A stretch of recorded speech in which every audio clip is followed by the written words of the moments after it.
Olá, tudo bem?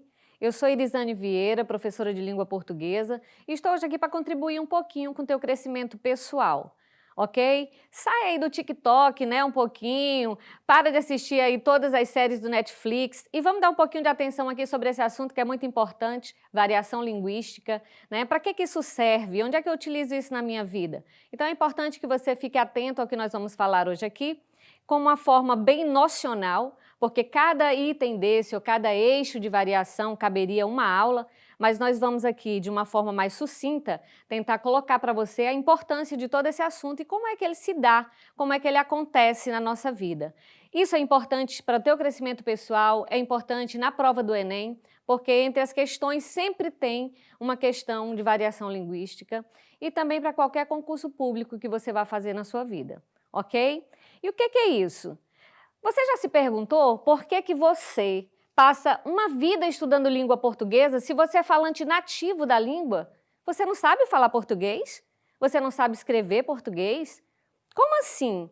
Com base em que eu vou dizer que eu falo bem ou falo mal, que eu sei ou não sei falar, sei ou não sei escrever a língua portuguesa? É isso que você tem que atentar. Né? Nós temos uma língua chamada, uma variante chamada norma padrão. E essa norma padrão é a norma que a gente estuda na escola, que está baseada na gramática normativa. Mas não existe só ela. Existem também as variações, e são essas variações que nós vamos conhecer agora, ok?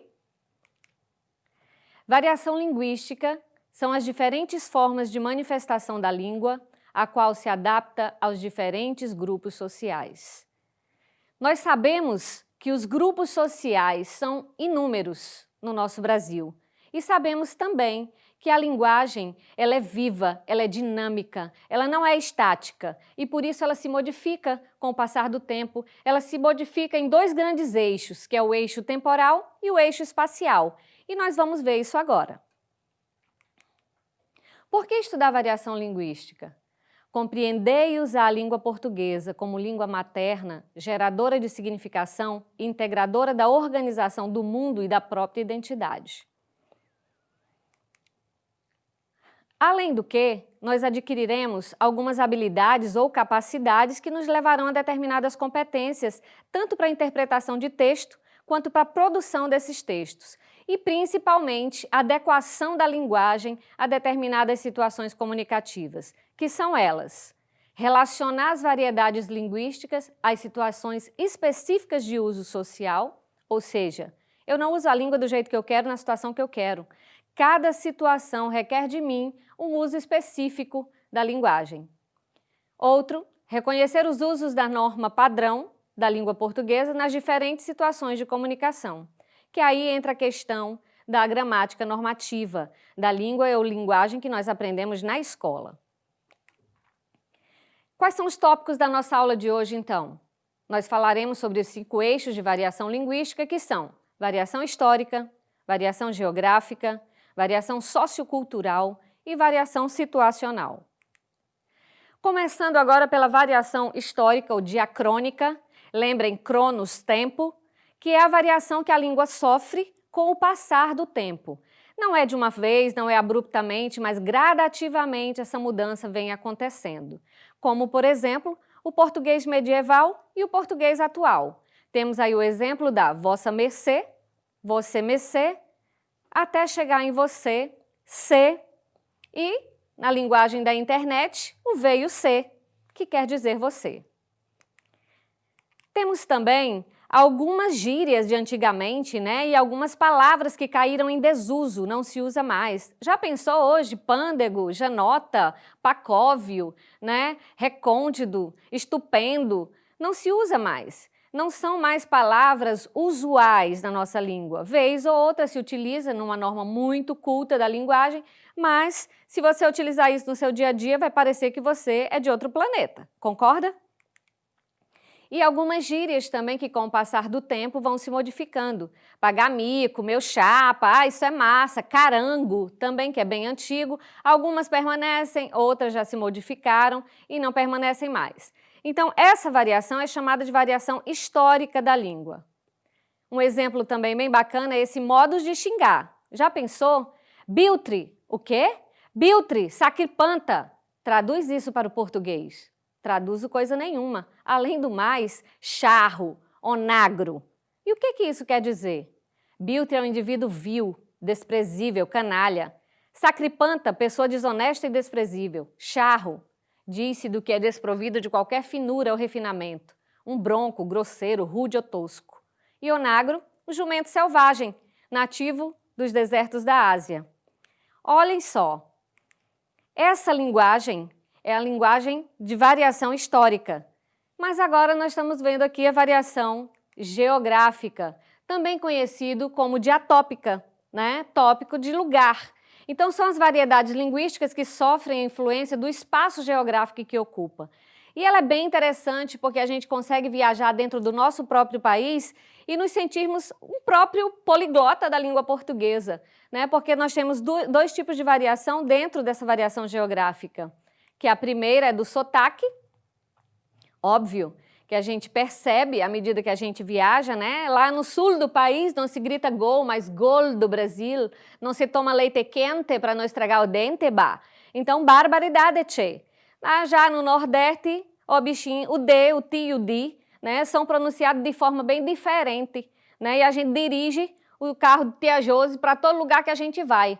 Então, tudo isso é a diferença de sotaques. Também no Rio, carioca, né?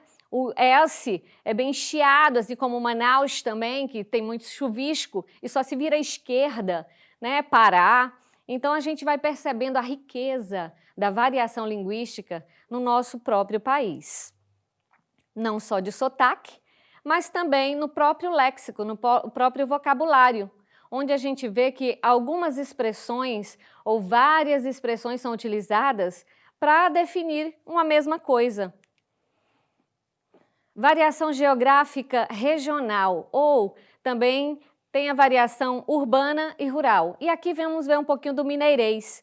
Gente, vocês já viram como o mineiro ele tem a capacidade de sintetizar a língua? É um negócio incrível, né? Por exemplo, 1 quilo de carne. Ele faz isso em 3, 1 quilo de carne. Mineirês.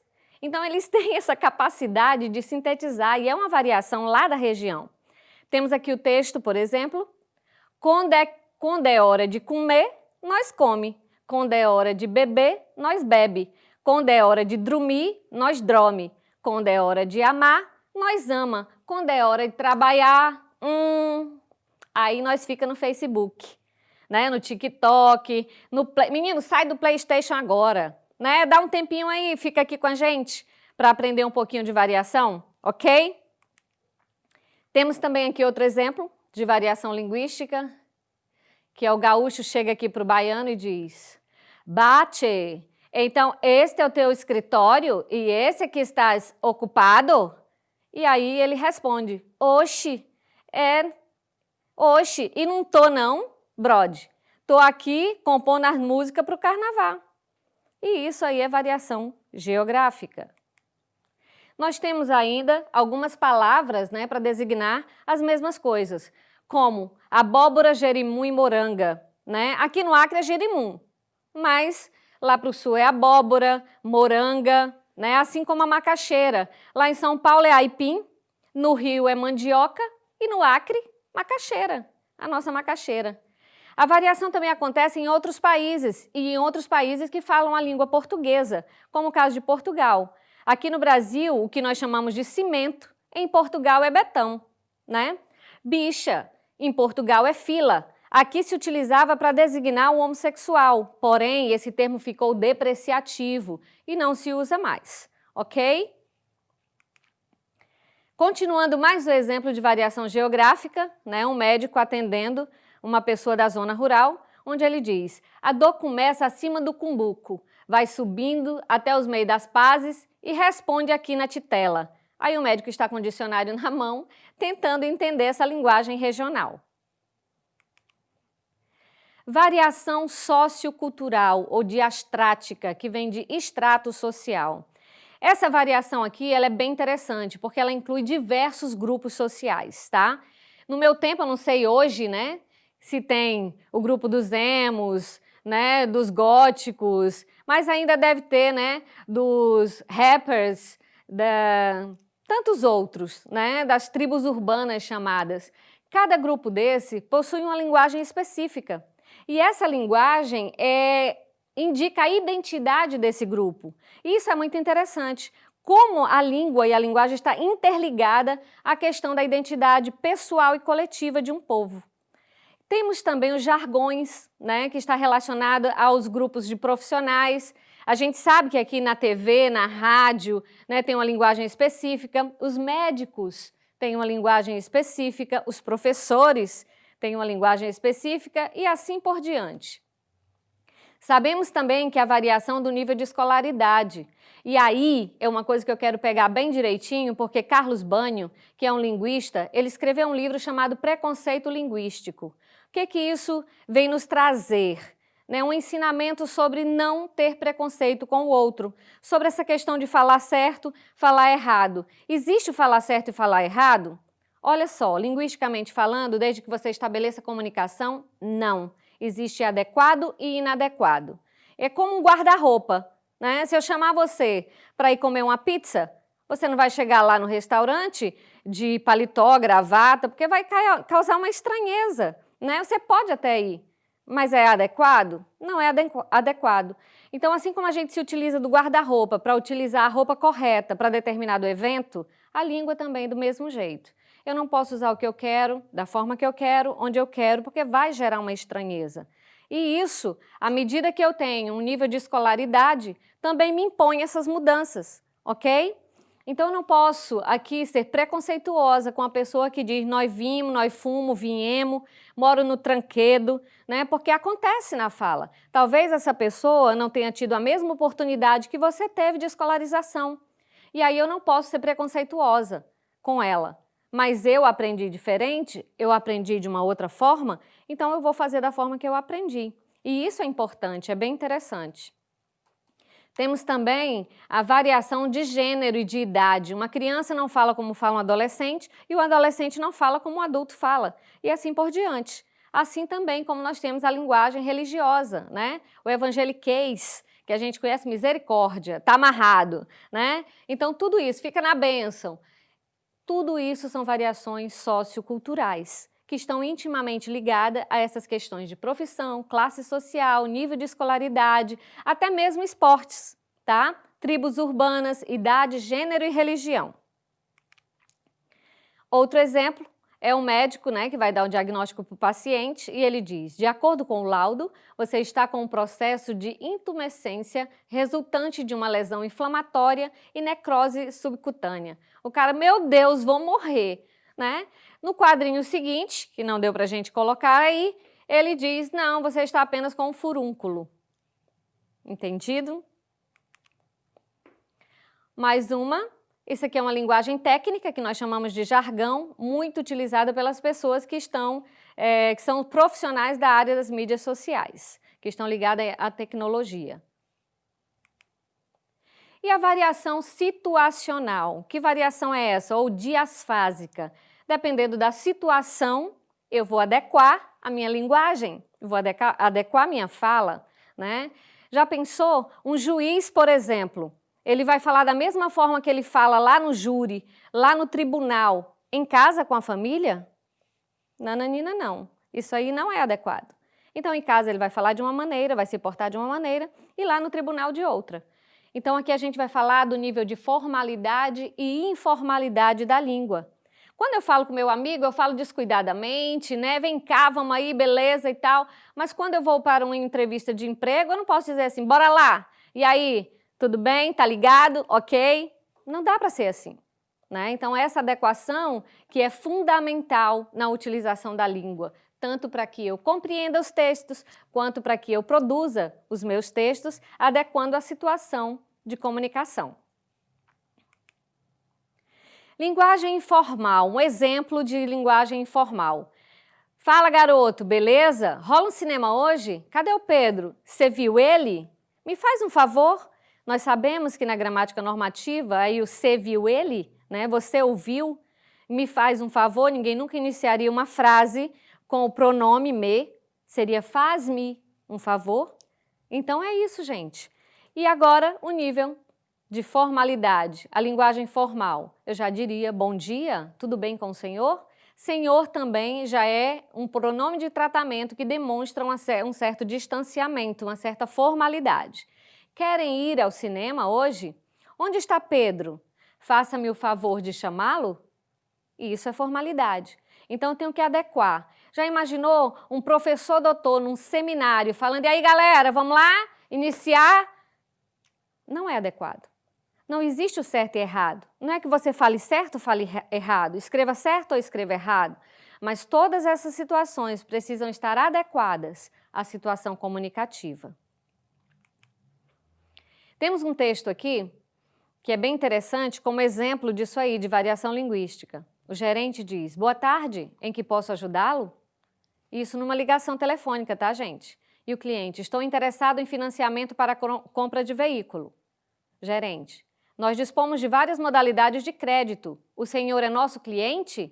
E o cliente, sou Júlio César Fontoura, também sou funcionário do banco.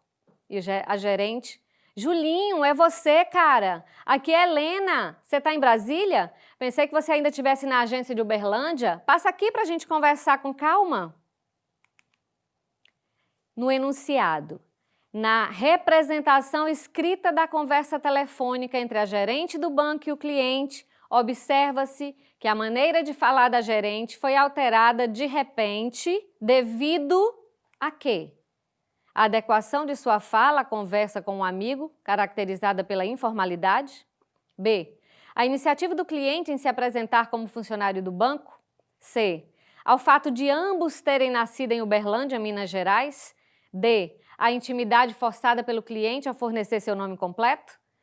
E aí tá A, gente, mas ao seu interesse profissional em financiar o veículo de Júlio?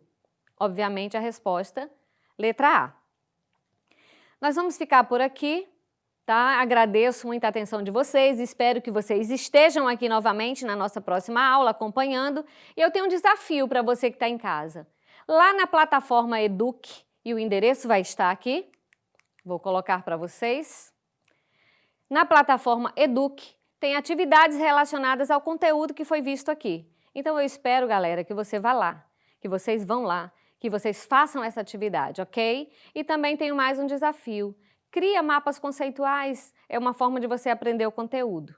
Apesar do coronavírus estar por aí, a gente está numa situação de anormalidade, mas tudo vai voltar e é bom que você volte com toda a força, ok? Obrigada, até a próxima.